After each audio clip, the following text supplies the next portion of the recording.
Most people get this wrong when they try to start a company in Lebanon. They think it is just about registering a name and opening a bank account. But the truth is very different. One missing document, one wrong structure, or one overlooked government step can delay your business for months. Here's the truth no one tells you. Starting a company in Lebanon is not complicated, but it is highly procedural. If you follow the exact order, it becomes predictable. If you don't, it becomes frustrating very quickly. And in this video, you are going to understand everything, step by step, in the simplest way possible. Quick, promise. By the end of this guide, you will know exactly how to legally register a company in Lebanon, what documents you need, how long it takes, what it costs, which structure is right for you, and how to avoid the most expensive mistakes that beginners make. Now here's the important part. You do not need legal experience. You do not need Arabic fluency. And you do not need to guess your way through government offices. Let's start from zero and build this properly.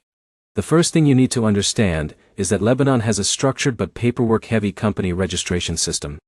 Everything flows through official registers, tax authorities, and notarized documentation. Once you understand the flow, everything becomes easier. Now here's where it gets interesting. Most people rush into registration without choosing the right legal structure. That is where problems begin. So let's fix that first. In Lebanon, the most common company structures are limited liability companies, known as SARL, and joint stock companies, known as SALD Dori. There are also individual establishments for small operations. Each one has different rules, capital requirements, and liability levels. If you are a small business owner, freelancer scaling up, or foreign entrepreneur testing the market, the SARL structure is usually the most practical starting point. It offers limited liability, simpler management, and lower capital requirements compared to larger corporate structures. But here's the problem. Many beginners choose based on what sounds professional instead of what actually fits their business. That leads to unnecessary legal complexity and higher costs. So let's simplify it. If you are starting a small to medium business with 1 to 3 partners, SARL is usually your best option. If you are planning a large investment company, or raising capital from shareholders, SAL becomes more relevant. And if you are running solo operations like consulting or trading, an individual establishment may be enough. Now before we move forward, imagine someone named Alex. Alex is a small digital services entrepreneur planning to open a marketing agency in Beirut. He does not need a complex corporate structure. He needs speed, flexibility, and low setup cost. So he chooses SARL. This is exactly the kind of decision you need to make before anything else. Now let's move to the first official step. The first legal step is name reservation. In Lebanon, your company name must be approved and reserved before you can proceed with full registration. This is done through the Ministry of Economy and Trade. Now here's where most people fail. They choose names without checking availability or compliance rules. Lebanon has naming restrictions. Names cannot be misleading, offensive, or too similar to existing companies. So you need to prepare at least 3 name options. You submit them, and the authorities approve one based on availability. Once your name is reserved, you move to the next step, which is drafting the company's legal documents. This is where precision matters. You will need articles of association. This document defines your company's structure, ownership distribution, management roles, and operational rules. If you are a SARL company, it also includes details about capital contribution and partner responsibilities. Now here's the interesting part. Many entrepreneurs think they can copy templates from the internet. But Lebanese authorities often require notarized and locally compliant documents. That means your documents must align with local legal standards. So the smart move is to either work with a local lawyer or use a certified legal service provider. Let's go back to Alex. He tries to draft his own documents to save money. But his application gets delayed because one clause does not meet local legal formatting. He loses 2 weeks just fixing that mistake. This is a common situation. Now once your documents are ready, the next step is notarization. All company documents must be notarized in Lebanon. This means they must be officially signed and certified by a notary public. This step legally validates your company structure and ownership agreement. But here's the problem. Many people underestimate how important notarization is. Without it, your company cannot proceed to registration at the commercial registry. Once notarized, you move to the commercial register. This is one of the most important steps in the entire process. The commercial register is where your company becomes officially recognized. You submit your notarized documents, name approval certificate, identification documents, and proof of capital deposit if required. Now here's where it gets interesting. The commercial register is not just administrative. It is legal validation of your business existence. Without this registration, your company does not legally exist, even if you have a business plan or office. Processing times can vary, but typically it takes a few working days to a few weeks, depending on completeness of your documents and workload of the registry. Once approved, you receive your official company registration certificate. Now you might think you are done. But not yet. Next comes tax registration. Every company in Lebanon must register with the tax authorities. This step gives you your tax identification number.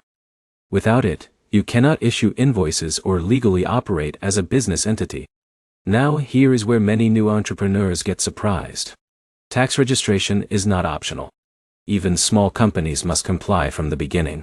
And your tax obligations depend on your business type and revenue structure. So at this stage, you also choose your tax regime based on expected activity. A simple service company like Alex Marketing Agency will have different obligations compared to a trading company or import-export business. Once tax registration is complete, you move to Social Security registration if you plan to hire employees. This is another step people often ignore at the beginning, but it becomes important quickly. If you are planning to employ staff, you must register with the National Social Security Fund. This ensures employee benefits, insurance, and compliance with labor law. Now, here's something most guides don't explain clearly. Even if you have no employees yet, planning ahead saves time later. Many businesses delay hiring because they are not registered properly for employment compliance. Now let's talk about banking. Opening a corporate bank account in Lebanon is a critical step, but also one of the most sensitive. Banks will require your registration documents, tax number, shareholder identification, and proof of business activity. Here's the problem. Banks in Lebanon have strict compliance checks. That means incomplete documentation or unclear business models can delay approval. So the key is preparation. You should have a clear business plan, proof of address, and complete company documentation before approaching banks. Once your account is opened, your company is fully operational from a legal standpoint. Now here's where it gets interesting. Many people think the process ends here. But running a company legally in Lebanon also means ongoing compliance. You will need to file taxes annually. Maintain proper accounting records. Renew licenses if required. And keep your company information updated in official registers. This is what separates stable businesses from those that run into legal trouble later. Now let's talk about timeline. On average, starting a company in Lebanon can take anywhere from 1 week to several weeks depending on complexity, document readiness, and administrative speed. The fastest cases are simple SARL companies with complete documentation from the start. Cost is another important factor. Costs vary depending on legal assistance, notarization fees, registration fees, and bank requirements. Small businesses usually keep costs moderate, but legal support is often worth it to avoid delays. Now, let's address foreign investors. If you are a foreigner, you can still start a company in Lebanon, but you may need additional documentation depending on your residency status and business type. In many cases, foreign ownership is allowed, but regulations must be followed carefully. This is where many international entrepreneurs like Jake from the US or Ria from India make mistakes. They assume rules are similar to their home countries. But Lebanon has its own regulatory framework, and compliance is essential. Now let's quickly go over common mistakes people make. First mistake is choosing the wrong legal structure. Second mistake is incomplete documentation. Third mistake is ignoring tax registration early. Fourth mistake is trying to open a bank account without full preparation. And fifth mistake is not consulting local legal expertise when needed. Avoiding these mistakes alone can save you weeks of delay. Now let's make this practical. If you are starting today, here is your mental checklist. Choose structure first. Reserve your company name. Prepare and notarize documents. Register at the commercial register. Complete tax registration. Open your bank account. Then set up compliance systems. If you follow this order, the process becomes predictable. And here is the final insight. Starting a company in Lebanon is not about speed. It is about sequence. The system works smoothly when steps are done in the right order. Most problems come from skipping or reversing steps. Now you are already ahead of most beginners because you understand the full structure clearly. To summarize, you now know how company types work, how registration flows, how tax and banking fit in, what mistakes to avoid, and how to plan properly from day one. If you found this guide helpful, make sure to like the video, leave a comment with your business idea, and subscribe for more step-by-step business guides like this. Because once you understand how systems work, starting a business anywhere in the world becomes much easier.